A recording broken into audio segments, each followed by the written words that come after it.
Okay, second video already, and I want to of course continue on the first video, but I have to correct a little mistake that I've made, which was the pentatonic scale, the minor scale. I said it's based on the harmonic minor, and I even showed it wrong. Not sure what happened there, other than it must have been a brain fart, because I know it better. Yeah, I just need to make tutorials more often. Anyway, pentatonic scale, 5 notes. Major is 1, 2, 3, 5, 6. 1, 2, 3, 5, 6 of the major scale. The natural minor, pentatonic minor scale is based on the natural minor, and it's 1, 3, 4, 5, and 7. Will sound totally different than what I showed previously. I don't even want to get into that. But what we can do with that is some really cool stuff.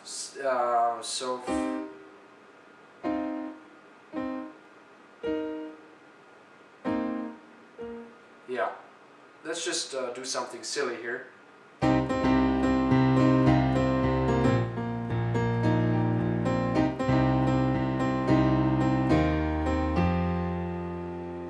Yeah, see?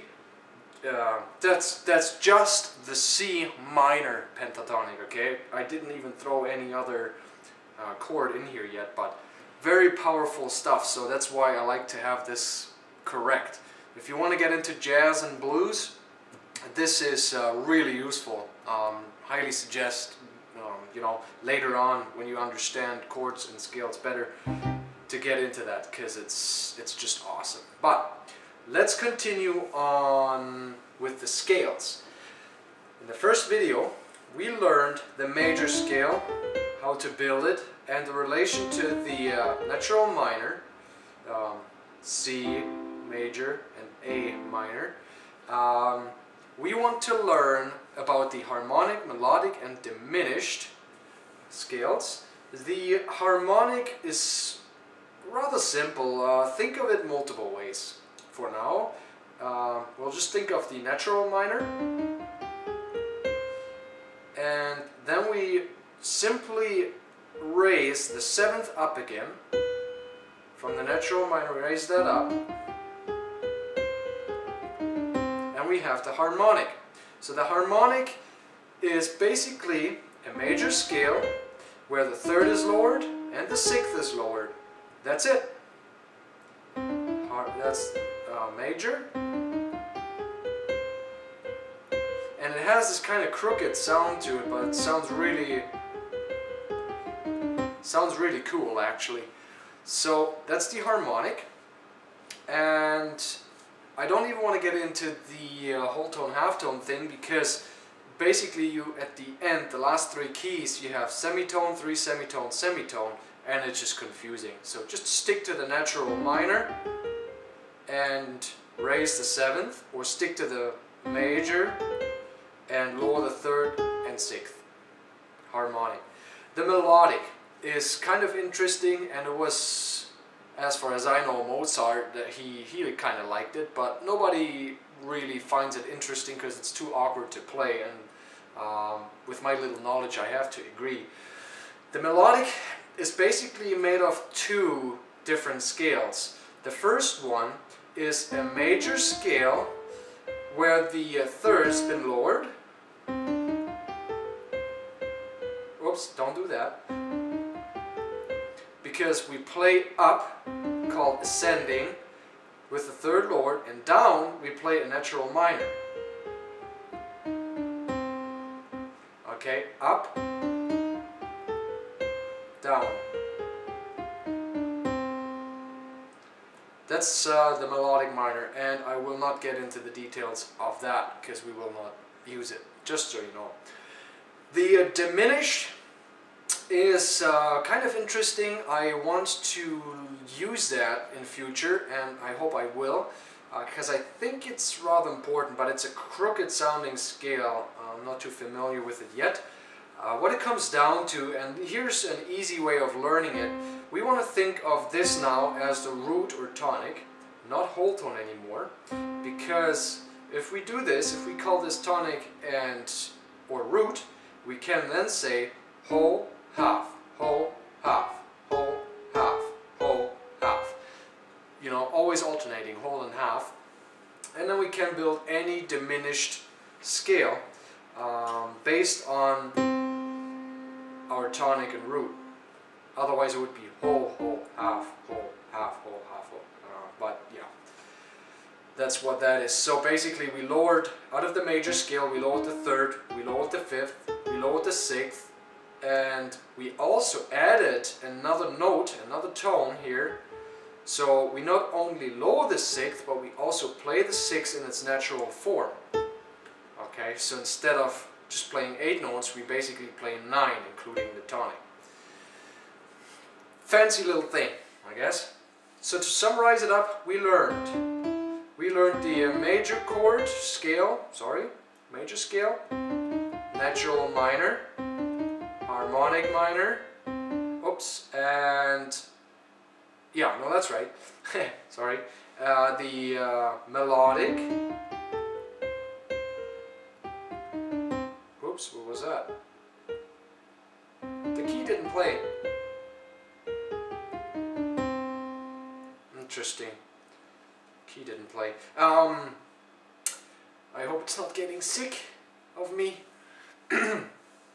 But yeah, and that, and the diminished. And there we have it. Now we want to get into the chords real quick, and we start off very basic. The video after this one is going to be a little bit more detailed.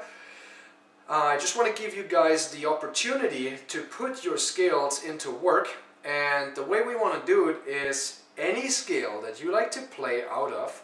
I'm using C again, just to keep that red string going. And we want to use the first, the third, and the fifth degree and make a chord.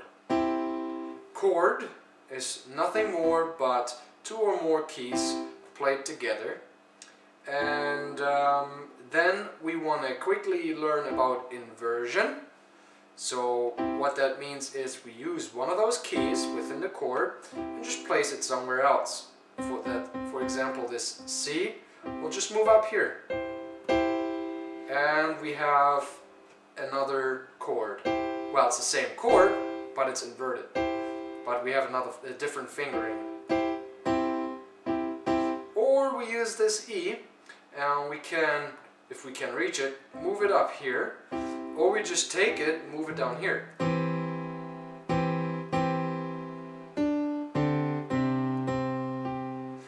And that's that for inversion. You can do that with any other key.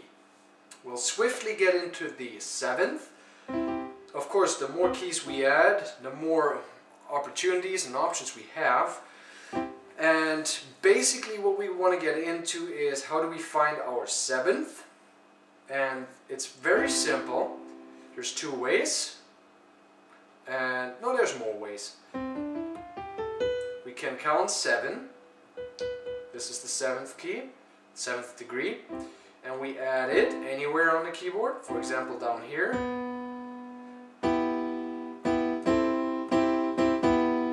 And we can also simply, out of a major scale, go down half a step, which is here, gives us the 7th as well.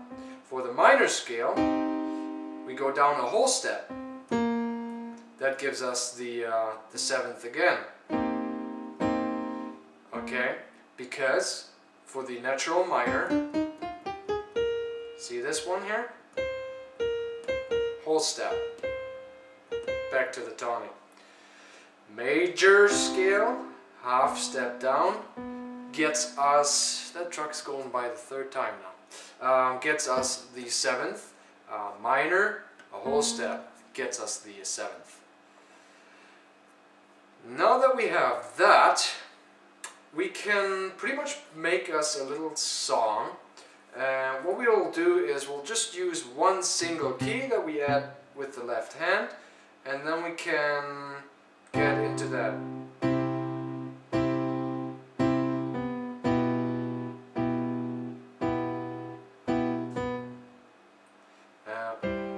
Now that doesn't sound good, but if you want to use any of these inversions and make a piece.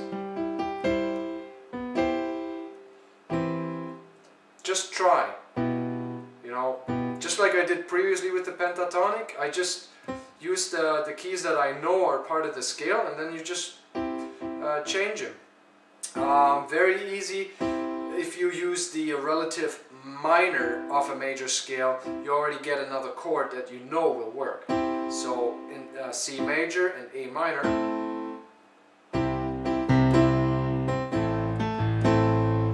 and it will sound good.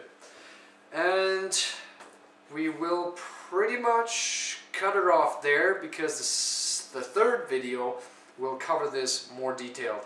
But again, use the recipe or the formula 1, 3 and 5 to find your chord within a scale, and you know you get nice working keys.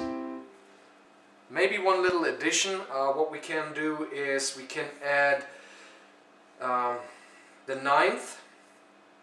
If we want to find the ninth on a ninth chord, all we have to do is play the second degree of that scale. C major scale, second degree is D. That's also our ninth key. So we find the seventh and the ninth, and we know these will sound great together. They do most of the time. So we have already 2 more keys, gives us 5 in total, which is great.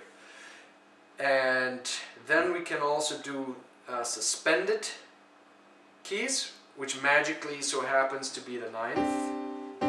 Suspended second and suspended fourth means nothing more than shooting the third degree and burying it in a deep hole, and then instead we'll just play the second degree and the fourth degree.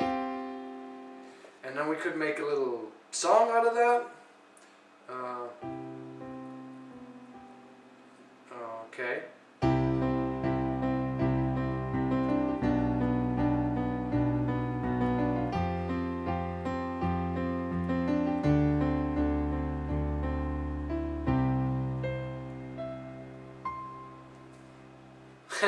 Okay, so what did I do here? Something beautiful. I'll actually make a song out of that one.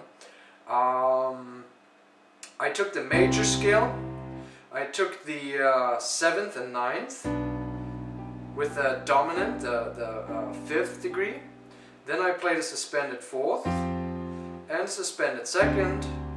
And with the left hand, I simply always used the root note. Actually, no, that's not true. It's not the root note. It's the lower key of the scale, of that chord. I'm sorry. So those are your options you have, and we will quit right there.